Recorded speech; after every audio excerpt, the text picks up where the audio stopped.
হুসাইন, এই পাঁচজন হলো পাঁচ জান্তন। অনেক জায়গায় দেখা যায় ওরসের নামে 5টা নিশান টানায়, 5টা নিশানের মধ্যে 5 জনের নাম থাকে। মাঝখানে নিশানটার মধ্যে মুহাম্মদ, আরেক কোনা আলী, আরেক কোনা হলো হযরত ফাতেমা, আরেক কোনা হাসান, আরেক কোনা হুসাইন। এই 4টা কোনার মধ্যে 4 জনের নাম দিয়া, মাঝখানে মুহাম্মদের নাম দিয়া তারা বলে এটা পাঁচ জাতন, তারা হলো আহলে বাইত। তোমাদের সাফার জুড়ে আহলে বাইত হবে না। আল্লাহ রাব্বুল আলামিন শুধু এই আহলে বাইত আল্লাহ রাসূলের নাতিগুলোকে বলে নাই। আল্লাহ তাআলা নবীজির স্ত্রী ছিল, বিবি ছিল, এই বিবিদেরকে আল্লাহ রাব্বুল আলামিন আহলে বাইত বলেন। বিবি ছিল 9 জন বা 11 জন, তারাও আহলে বাইত। তা তোমরা পাঁচ জাতন, 5টা নিশান টানলাম কেন? তাহলে আলাদা না। আর নবীর নাতি তো 2 জন ছিল না, আমরা তো শুধু জানি নবীর নাতি 2 জন, হাসান এবং হুসাইন। নবীর নাতি ছিল 8 জন, হাসান, হুসাইন, মুহসিন এবং উমামা। এই 4 জন ছিল হযরত ফাতেমার সন্তান। 3টা ছিল ছেলে, কিন্তু আমরা 2 জন প্রসিদ্ধ, এই 2 জনের নাম শুধু জানি, হাসান হুসাইন। হাসান হুসাইনকে কেন্দ্র করিয়া তাজিয়া মিছিল বের করা হয়, নিজের শরীরে বাথরুম করা হয়, ইয়া হাসান ইয়া হুসাইন বলে আঘাত করা হয়, এগুলো করা হয়। তাহলে পাঁচ জাতন, তোমরা বলতেছো আহলে বাইত, তারা হচ্ছে আহলে বাইত। এই 5 জন আহলে বাইত না, পাঁচ জাতন হয় না। আহলে বাইত আল্লাহ তাআলা সূরা হাজরের মধ্যে আল্লাহ তাআলা বলেন, আর রাসূল যে বিবিগণ ছিল 9 জন বা 11 জন, তারাও আহলে বাইত। কিভাবে? আল্লাহ রাব্বুল আলামিন বলেন, ইয়া নিসাআন নবী লাস্তুন্না কাহাদিন মিনান নিসা। আল্লাহ রাব্বুল আলামিন বলেন, ও নবীদের বিবিগণ, ইয়া নিসাআন নবী লাস্তুন্না কাহাদিন মিনান নিসা ইন ইত্তাকাইতুন্না ফালা তাখযা'না বিল কাউল। তোমরা আল্লাহকে ভয় করো, ও নবীদের বিবিগণ, তোমরা আল্লাহকে ভয় করো। তোমরা যখন মানুষের সাথে কথা বলো, ইয়া নিসাআন নবী লাস্তুন্না কাহাদিন মিনান নিসা ইন ইত্তাকাইতুন্না ফালা তাখযা'না বিল কাউল। তোমরা যখন মানুষের সাথে কথা বলবা, তখন কোমল ভাষায় কথা বলিও না, তোমরা নরম ভাষায় কথা বলিও না। নরম ভাষায় যদি কথা বলো, মিষ্টি ভাষায় যদি কথা বলো, একটা এখন তো আমাদের সাধারণত দেখা যায় একটা রং নাম্বার যদি কল আসে, আপনি এক জায়গায় কল দিচ্ছেন, দেখা যায় কল ধরছে একটা মেয়ে, এখন মানে কি এই জায়গায় ও ভাই আছে না, একটা রং নাম্বার বলার পরে রাত্রে আবার কল দেয়, 12টার পরে কল দেয়, ওই এখন কল দিচ্ছেন কেন? যে বলছে রং নাম্বার, তোমার কণ্ঠটা কত ভালো, তোমার কণ্ঠটা অনেক মিষ্টি, তাহলে কণ্ঠর দিকে আকৃষ্ট হয়। এই জন্য আল্লাহ তাআলা বলতেছেন, নবীদের বিবিগণ, আপনারা সাধারণ মহিলার মতো নয়। ইয়া নিসাআন নবী লাস্তুন্না কাহাদিন মিনান নিসা ইন ইত্তাকাইতুন্না ফালা তাখযা'না বিল কাউল। আপনারা যখন কথা বলবেন নরম ভাষায়, কোমল সুরে, মিষ্টি সুরে মানুষের সাথে কথা বলবেন না। নিসা ফাত্তাবিউনা, ইয়া নিসাআন নবী লাস্তুন্না কাহাদিন মিনান নিসা ইন ইত্তাকাইতুন্না ফালা তাখযা'না বিল কাউল ফায়াতমা আল্লাযী ফি কলবিহি মারাদুন। আপনারা যদি নরম ভাষায় কথা বলেন, ফায়াতমা আল্লাযী ফি কলবিহি মারাদুন, যাদের অন্তরের মধ্যে রোগ আছে, তারা আপনাদের কথার উপরে আকৃষ্ট হয়ে যাবে। যাদের অন্তরের মধ্যে রোগ আছে।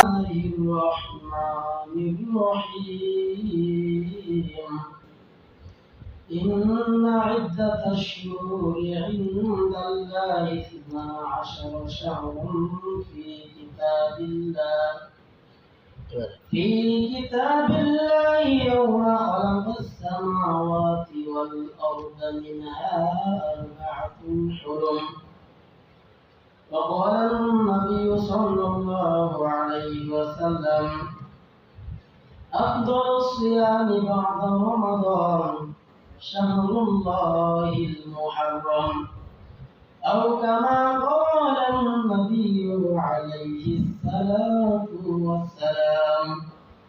آمنت بالله صدق الله المولانا العظيم وصدق رسوله النبي الكريم، ونحن على ذلك من الشاهدين والشاكرين والذاكرين، والحمد لله رب العالمين.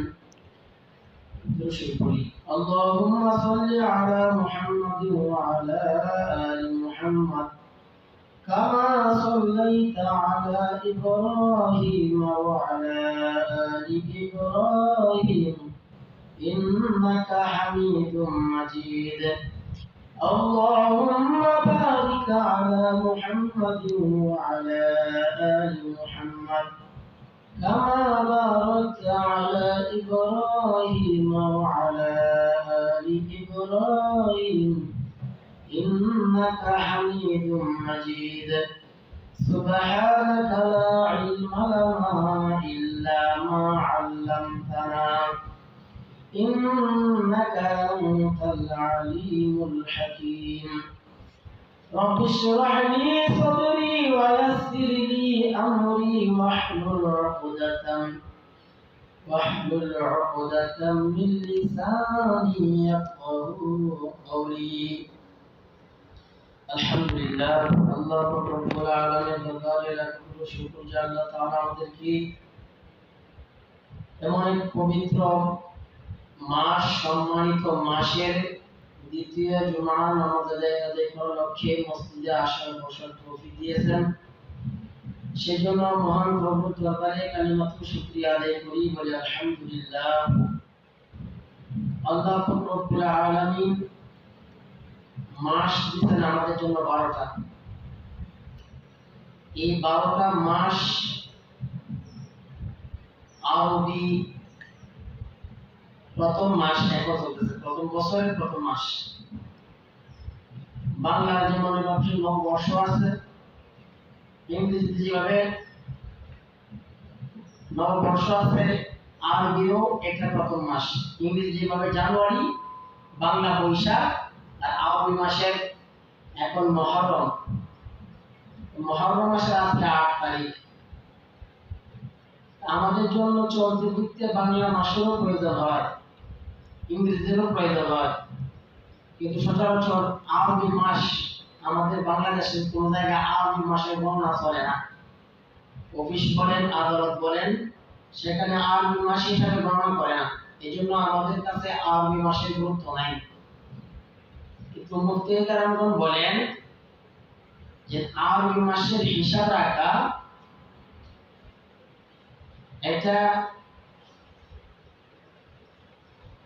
ফরজে কিফায়া, যেভাবে জানাজার নামাজ ওয়াজিবে কিফায়া, এইগুলা আরবি মাস গণনা করা, আরবি মাসের হিসাব রাখা, যদিও আমাদের দেশের সিস্টেমের মধ্যে আরবি মাসের গণনা দেওয়া চলে না, কিন্তু এটা রাখা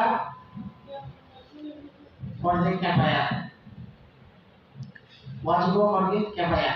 তাহলে আরবি মাসের গণনা আমাদের গ্রামের মধ্যে যদি কেউ না জানে তাহলে সকলে গুনাহগার হবে। এজন্য আরবি মাসের গণনাও আমাদেরকে রাখতে হবে। আল্লাহ তাআলা মাস দিয়েছেন 12টা। এই 12টা মাসের মধ্যে এই দিনের মধ্যে 24 ঘন্টা, যদিও এক সরকার আমলে 1 ঘন্টা বাড়াইছে, 25 ঘন্টা করা হয়েছে, কিন্তু 25 ঘন্টা কি করা যাবে? 24 ঘন্টা 24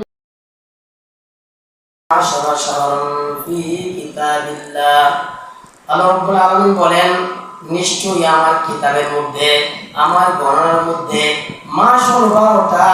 ইন্না ইদ্দাতাশ শুহুরি ইনদাল্লাহি ইসনা আশরা শাহরান ফি কিতাবিল্লাহ। এই 12টা মাস কোন সরকারের আমলে নয়।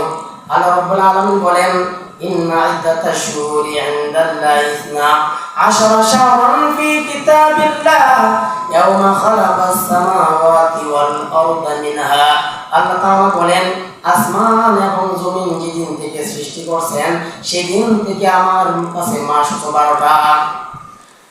খালাকাস সামাওয়াতি ওয়াল আরদা মিনহা আরবাআতুন হুরুম। আল্লাহ রাব্বুল আলামিন জানায়া দেন, এই 12টা মাসের মধ্যে আমার কাছে 4টা মাস হচ্ছে আমার কাছে সম্মানিত। রমজান মাস একটা মাস, এটাও আলাদা মর্তবা, আলাদা সম্মানী। এরপরেও 11টা মাসের মধ্যে আল্লাহ রাব্বুল আলামিনের কাছে 4টা মাস হচ্ছে প্রিয়। 1 নাম্বার মুহররম, একটা হলো জিলহজ, মুহররম, আর একটা হলো রজব মাস। এই 4টা মাস হলো আল্লাহর কাছে প্রিয়। এটাকে বলা হয় আশহুরুল মুহররম, আশহুরুল হুরুম। আশহুরুল হুরুম মানে হারাম মাস, হারাম। তাহলে হারাম মাস নামকরণ কেন? আবার সম্মানী মাস বলতেছি, আবার হারাম। এটা যখন মক্কাতে, মক্কাতে যখন ইসলামের ছোঁয়া পায় নাই, আল্লাহ রাসূল সাল্লাল্লাহু আলাইহি ওয়াসাল্লাম দুনিয়াতে আসার আগেও এই মাসের কদর ছিল। আল্লাহ রাসূল সাল্লাল্লাহু আলাইহি ওয়াসাল্লাম যদিও হিজরত থেকে শুরু হয়েছে এই মাসের গণনা, কিন্তু মানুষে একটা তারিখ নির্ধারণ করত, একটা সম্মান করত। যখন আশুরা আসতো এই মহরম আসার কারণে যারা কাফের মুশরিক ছিল তারা তাদের মধ্যে এই মাসের প্রতি সম্মানিত ছিল। একজনের সাথে আরেকজন যুদ্ধ করতো না, বাবার সূত্র তৈরিতে পাওয়া যায়, পাল্টা আক্রমণ করতো না। তারা সবাই সতর্ক হয়ে যেত, তারা ঘোষণা দিত মহরম মাস এসেছে, এখন যুদ্ধ বিগ্রহ করা যাবে না। এই মাসকে তারা সম্মান করত। এই মাসের মধ্যে কোনো কলহ করা যাবে না, বিদ্রোহ করা যাবে না, মারামারি কাটাকাটি করা যাবে না। এই মাস আল্লাহর কাছে অতি প্রিয়। এই মাসের মধ্যে আল্লাহ তাআলা একটা সময় রাখছেন, একটা দিন রাখছেন। আল্লাহ রাসূল সাল্লাল্লাহু আলাইহি ওয়াসাল্লাম যখন হিজরত করে মক্কা থেকে মদিনায় গেলেন, দেখেন ইহুদিরা রোজা রাখে। ভাই তোমরা আজকে কিসে রোজা রাখো? ইহুদিরা বলে, ও পয়গম্বর, আমরা হলাম মুসা নবীর উম্মত। এই মুসা নবীকে আল্লাহ তাআলা এই ফেরাউনের দরিয়া থেকে আল্লাহ তাআলা নাজাত দিয়েছিলেন, ফেরাউনের বাহিনী থেকে আল্লাহ তাআলা নাজাত দিয়েছিলেন। এই শুকরিয়া তান আমাদের নবীকে আল্লাহ তাআলা নাজাত দিয়েছেন, এই শুকরিয়া তান আমরা মুহররমে রোজা রাখি। আল্লাহ নবী বলেন, তাই নাকি? তাহলে মুসা নবী তোমাদের থেকে আমার আরো হক বেশি, কারণ আমি হলাম নবী জাতি ভাই, সে আমার জাতি ভাই। অতএব আমি তোমাদের থেকে তার হক বেশি। অতএব তোমরা রোজা রাখতেছ। সাহাবায়ে কেরামকে আল্লাহ রাসূল বলেন, ও সাহাবায়ে কেরামের দল, তোমরা মুহররমে এই মুসা আলাইহিস সালাতু ওয়াস সালামের যে নাজাত পাইছিল এই সম্মানে তোমরাও মুহররম মাসের আশুরা রোজা রাখবা।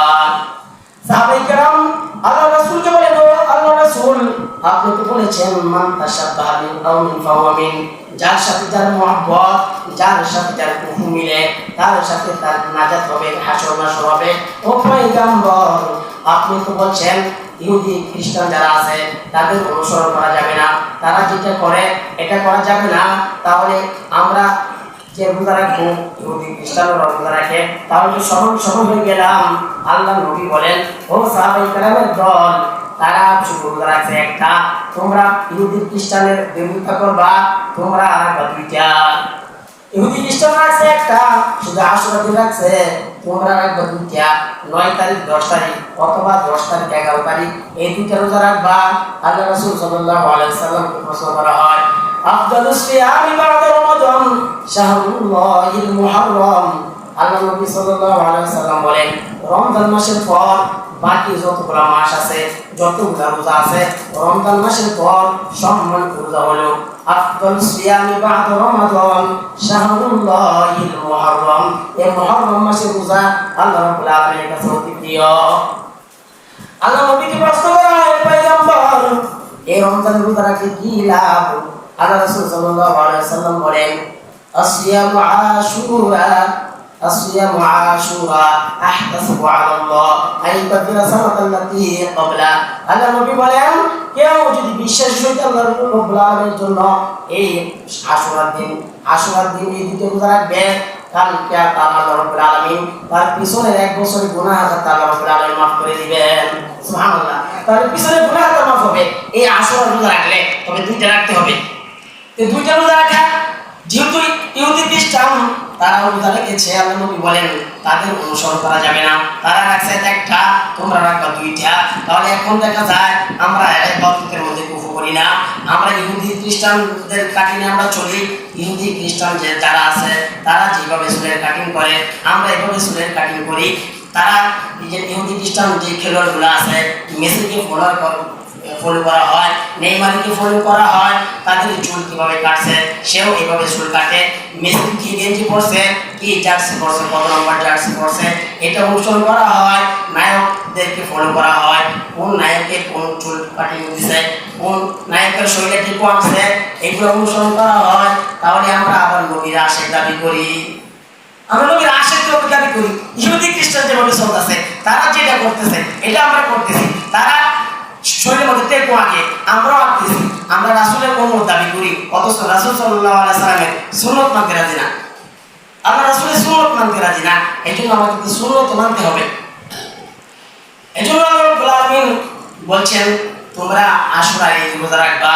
আল্লাহ তাআলার কাছে মাস যেন আল্লাহ রব্বুল আলামিনের কাছে সম্মানী।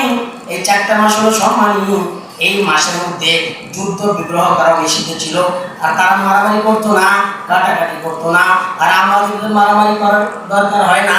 এখন ফেসবুকের ভিতরে একজন আরেকজনকে আঘাত করে কথা বলে, মারামারি করতেছে না, অস্ত্র করতেছে না, এখন লেখার মাধ্যমে করতেছে, কলম দিয়ে করতেছে, যুদ্ধ করতেছে, মাথার কাটাকাটি করতেছে, ভাষণের মধ্যে যুদ্ধের দিকে আগ্রহ পয়দা করতেছে। কিন্তু এই মাসের মধ্যে ইহুদি খ্রিস্টান যারা ছিল তারা এই মাসকে সম্মান করতো। এই মাস আসলে বলতো সাবধান, মহরমে চাঁদ উঠে গেছে, এখন যুদ্ধ করা যাবে না, মারামারি করা যাবে না, রাজনীতি করা যাবে না, এগুলো তারা সতর্ক হয়ে যেত। এই জন্য এই মহরম মাস, এই মহরম মাসের একটা ফজিলত, এই মহরমকে কেন্দ্র করিয়া আমাদের দেশের মধ্যে ব্যাঘাত হয়। এই মহরমকে কেন্দ্র করিয়া বলা হয় এই পাঞ্জাতন, পাক মানে পবিত্র, পাঞ্জা মানে পাঁচ, তন মানে শরীর, শরীর দ্বারা উদ্দেশ্য ব্যক্তি। এই পাঞ্জাতন মানে পাঁচ শরীর, পাঁচ শরীর। তারা কি কয়? তারা বলে আল্লাহ রাসূল সাল্লাল্লাহু আলাইহি সাল্লাম, হযরত আলী, হযরত ফাতেমা, হযরত হাসান এবং হযরত হুসাইন, এই 5 জন হলো পাঁচজন। অনেক জায়গায় দেখা যায় ওরসের নামে 5টা নিশান টানায়, 5টা নিশানের মধ্যে 5 জনের নাম থাকে। মাঝখানে নিশানটার মধ্যে মুহাম্মদ, আরেক কোনা আলী, আরেক কোনা হলো হযরত ফাতেমা, আরেক কোনা হাসান, আরেক কোনা হযরত হুসাইন। এই 4টা কোনার মধ্যে 4 জনের নাম দিয়া, মাঝখানে মুহাম্মদের নাম দিয়া তারা বলে এটা পাঁচজন। তারা হলো আহলে বাইত। তোমাদের সাফার করে আহলে বাইত হবে না। আল্লাহ রাব্বুল আলামিন শুধু এই আহলে বাইত আল্লাহ রাসূলের নাতিগুলোকে বলে নাই। আল্লাহ তাআলা নবীজির স্ত্রী ছিল, বিবি ছিল, এই বিবিদেরকে আল্লাহ রাব্বুল আলামিন আহলে বাইত বলেন। বিবি ছিল 9 জন বা 11 জন, তারাও আহলে বাইত। তা তোমরা পাঁচজন, 5টা নিশান টানা কেন? তাহলে আরো টানা। আর নবীর নাতি তো 2 জন ছিল না, আমরা তো শুধু জানি নবীর নাতি 2 জন, হাসান এবং হুসাইন। নবীর নাতি ছিল 8 জন, হাসান, হুসাইন, মহসিন এবং উমামা। এই 4 জন ছিল হযরত ফাতেমার সন্তান। 3টা ছিল ছেলে, কিন্তু আমরা 2 জন প্রসিদ্ধ, এই 2 জন নাম শুধু জানি, হাসান, হুসাইন। হাসান হুসাইনকে কেন্দ্র করিয়া তাদের মিছিল করা হয়, নিজের শরীরে বাথরুম করা হয়, ইয়া হাসান ইয়া হুসাইন করে আঘাত করা হয়, এগুলো করা হয়। তাহলে পাঞ্জাতন, তোমরা বলতেছ আহলে বাইত, তারা হচ্ছে আহলে বাইত। এই 5 জন আহলে বাইত না, পাঞ্জাতন হয় না। আহলে বাইত আল্লাহ তাআলা সূরা হাজরের মধ্যে আল্লাহ তাআলা বলেন, আর রাসূলের বিবিগণ ছিল 9 জন বা 11 জন, তারাও আহলে বাইত। কিভাবে? আল্লাহ রাব্বুল আলামিন বলেন, ইয়া নিসান নবী লাস্তুন্না কাহাদিন মিনান নিসা। আল্লাহ রাব্বুল আলামিন বলেন, ও নবীদের বিবিগণ, ইয়া নিসান নবী লাস্তুন্না কাহাদিন মিনান নিসা ইনিত্তাকাইতুন্না ফালা তাখদুআনা বিল কাউল। তোমরা আল্লাহকে ভয় করো, ও নবীদের বিবিগণ, তোমরা আল্লাহকে ভয় করো। তোমরা যখন মানুষের সাথে কথা বলো, ইয়া নিসান নবী লাস্তুন্না কাহাদিন মিনান নিসা ইনিত্তাকাইতুন্না ফালা তাখদুআনা বিল কাউল। তোমরা যখন মানুষের সাথে কথা বলবা তখন কোমল ভাষায় কথা বলিও না, তোমরা নরম ভাষায় কথা বলিও না। নরম ভাষা যদি কথা বলো, মিষ্টি ভাষা যদি কথা বলো, একটা এখন তো আমাদের সাধারণত দেখা যায় একটা রং নাম্বার যদি কল আসে, আপনি এক জায়গায় কল দিচ্ছেন, দেখা যায় কল ধরছে একটা মেয়ে, এখন মানে কি এই জায়গায় ও ভাই আছে না, একটা রং নাম্বার বলার পরে রাত্রে আবার কল দেয়, 12টার পরে কল দেয়, এখন কল দিচ্ছেন কেন? যে বলছে রং নাম্বার, তোমার কণ্ঠটা কত ভালো, তোমার কণ্ঠটা অনেক মিষ্টি, তাহলে কণ্ঠ থেকে আকৃষ্ট হয়। এই জন্য আল্লাহ তাআলা বলতেছে, নবীদের বিবিগণ, আপনারা সাধারণ মহিলার মতো নয়। ইয়া নিসা নবী লাস্তুন্না কাহাদিন মিনান নিসা ইনিত্তাকাইতুন্না ফালা তাখদুআনা বিল কাউল। আপনারা যখন কথা বলবেন নরম ভাষায়, কোমল সুরে, মিষ্টি সুরে মানুষের সাথে কথা বলবেন না। নিসা ফাত্তাবিউনা, ইয়া নিসা নবী লাস্তুন্না কাহাদিন মিনান নিসা ইনিত্তাকাইতুন্না ফালা তাখদুআনা বিল কাউল ফায়াতমা আল্লাযী ফি কলবিহি মারাদুন। আপনারা যদি নরম ভাষায় কথা বলেন, ফায়াতমা আল্লাযী ফি কলবিহি মারাদুন, যাদের অন্তরের মধ্যে রোগ আছে তারা আপনাদের কথার উপরে আকৃষ্ট হয়ে যাবে। যাদের অন্তরের মধ্যে রোগ আছে তারা কথার উপরে আকৃষ্ট হয়ে আপনার দিকে আকৃষ্ট হয়ে যাবে। ইয়া নিসান নবী লাস্তুন্না কাহাদিন মিনান নিসা ইনিত্তাকাইতুন্না ফালা তাখদুআনা বিল কাউল ফায়াতমা আল্লাযী ফি কলবিহি মারাদুন ওয়া কুলনা কাওলাম মা'রুফা। ও পয়গম্বর বিবিগণ, আপনারা যদি কথা বলতে হয় ন্যায়সঙ্গত বলেন, ওয়া কুলনা কাওলাম মা'রুফা, তাহলে ন্যায়সঙ্গতভাবে কথা বলেন। ওয়াকুলনা কাওলাম মা'রুফা ওয়া আকিমনাস সালাতা, আপনারা নামাজ কায়েম নামাজ পড়েন, ওয়া আতিনাজ যাকাত দেন, ওয়া আতিউ আল্লাহ ওয়া রাসূলা, আপনারা আল্লাহ এবং আল্লাহর রাসূলের আনুগত্য করেন, ওয়া আতিউ আল্লাহ ওয়া রাসূলা ইন্নামা ইউরিদুল্লাহু লিইউযহিবা আনকুম রিজসা আহলাল বাইত। আল্লাহ রাব্বুল আলামিন বলতেছেন ইন্নামা ইউরিদুল্লাহু লিইউযহিবা আনকুম রিজসা আহলাল বাইত, ও আহলে বাইত। নবীদের বিবেচনাকে আল্লাহ তাআলা বলতেছেন ওরা আহলে বাইত, ওরা আহলে বাইত। এই হাদিসের ব্যাখ্যা আল্লাহ রাসূল সাল্লাল্লাহু আলাইহি ওয়াসাল্লাম হাদিসের মধ্যে বলেন, উনি একটা কালো রেশমি কালো পশমের একটা চাদর গায়ে দিয়া রাস্তার মধ্যে বের হয়েছেন। এমনি দেখে হযরত আলী রাদিয়াল্লাহু তাআলা আনহুকে চাদরের ভিতরে ঢুকাইলেন, ফাতেমাকে ঢুকাইলেন এবং হাসান হোসেনকে ঢুকাইয়া আল্লাহ রাসূল বলতেছেন, শুধু আহলে বাইত আমার পরিবার নয়, আমার নয়, বিবি নয়, আমার আহলে বাইত এই আমার সন্তানগুলা, নাতি এবং সন্তান জামাইগুলা, তারা আমার আহলে বাইত। তারা আহলে বাইত কতজন হয়? এই আহলে বাইত পাঁচজন। অনেক জায়গায় দেখা যায় যারা মাজারের মধ্যে খরচ করে, অনেক জায়গায় দেখা যায় টুপির মধ্যে 5 খুলে থাকে, এক জায়গায় লেখা থাকে হযরত মুহাম্মদ, হযরত আলী, হযরত ফাতেমা, হযরত হাসান, হযরত হুসাইন। এই 5টা খুলের মধ্যে 5 জনের নাম। তারা পাক পাঞ্জাতন তারা মাথার মধ্যে ধারণ করে, পাক পাঞ্জাতন। এই পাক পাঞ্জাতন আল্লাহ তাআলা তো বলেন আহলে বাইত নবীগণের বিবি গুলো, নবীদের নাতি গুলো, তাহলে আহলে বাইত তো অনেকেই, মুহাব্বত করলে সবাইকে করতে হবে। শুধু হাসান হুসাইন তাদের নিজের নামে নিজের গায়ে নিজে আঘাত করে, নিজের জায়গায় নিজে রক্তাক্ত করে, আর এটাকে ভালোবাসার বহিঃপ্রকাশ ঘটায়, নিজেকে নিজে আক্রান্ত করা, নিজেকে নিজে আঘাত করা আল্লাহ রাসূল নিষেধ করছেন। আল্লাহ তাআলা বলে, আল্লাহ রাসূল বলে ওই ব্যক্তির উপর লানত, যে কেউ মারা গেল, সে দুঃখে ব্যতীত হইয়া নিজের গায়ে নিজে আঘাত করলো, কাপড় ছিঁড়ে ফেললো, চুল টানার চেষ্টা করলো, আর নিজের গায়ে নিজে আঘাত করলো, বললো আল্লাহ আর কাউকে দেখছি না, আমার বাবাকে নিয়ে গেছে, এরকম ভাবে আহাদারি করলো। আল্লাহ তাআলা তার উপর লানত, আল্লাহ তাআলা তার উপর লানত দেন এরকম ভাবে আহাদারি করা। এখন আপনি হুসাইনের আশিক হইয়া, হাসানের আশিক হইয়া হুসাইনকে কারবালা শহীদ করছে, এই জন্য তাকে আঘাত করা হয়েছে, যেন নিজেকে আঘাত করে এত আসে। তাহলে হাসান তো তাকে বিষ পান করে হত্যা করা হয়েছে, তার জন্য তাহলে বিষ পান করেনি, তার জন্য কিন্তু বিষ পান করা হয় না। একটা কথা আছে না, মাতাল কেন একটা কথা বলে, পাগল হইল তাহলে ঠিক আছে, তাহলে ঠিক আছে, মাতাল হইল তাহলে ঠিক আছে। এক চাচা গেছে কলা বেচতো বাজারে, রোজ যেদিন কলা বেচতেছে, এখন হালি তো 60টাতে খালি, এখন 3টাতে কেন কোনে, মাঝে মাঝে 60টা করে মাঝে মাঝে 3টা করে। আর যদি তো মুরব্বী, আমি তো দেখতেছি আপনি 3টাতে মারতেছেন, মাঝে মাঝে বেশি বাকি 3টা করে মারেন। হালি তো 60টাতে হয়। ও বাবা আমার বেশি উঠে আছে, মাথা ধরে আছে, মাথা ঠিক নাই, মাথা ঠিক নাই, 5টা তো যায় না। মাথা হইল তাহলে ঠিক আছে, 5টা যায় না, 3টাতে মারে, 5টা যায় না। তাহলে তারা এটা বুঝে নিজেকে রক্তাক্ত করা যায়, আঘাত করা যায়, তলোয়ার দিয়ে অপবিষ্টা দিয়া নিজেকে আঘাত করে রক্তাক্ত করে। কিন্তু হাসান যেন বিষ পান করে তাকে হত্যা করা হয়েছে, শহীদ করা হয়েছে, তাহলে তার সঙ্গে তোমরাও বিষ পান করাই দিন, মাতম করো, বিষ পান করে কতক্ষণ আহাজারা করো, তখন করে না। তাহলে এই আঘাত করা অনেক জায়গা থেকে আমরাও আগে থেকে শুনে আসছি। একজন দুনিয়া থেকে চলে গেছেন ওই বক্তা, আল্লাহ তাআলার কাছে দোয়া করে আল্লাহ তাআলা ওনাকে মাফ করে দেন। উনি বয়ানের মধ্যে বলছে কি, নবীর প্রেমে ওয়াজ করে উনি ধ্বংস হয়ে ফেলে, এরকম কেন শুনে না, নবীর প্রেমে পাগল যারা প্রেম খেলে নবীর প্রেমে ওয়াজ করে উনি ধ্বংস হয়ে ফেলে। আচ্ছা, নবীর তো দাঁত শহীদ হয়েছে, মানে নবীর দাঁত শহীদ হয়েছে, কিন্তু কোনটা পারছে এটা জানে না।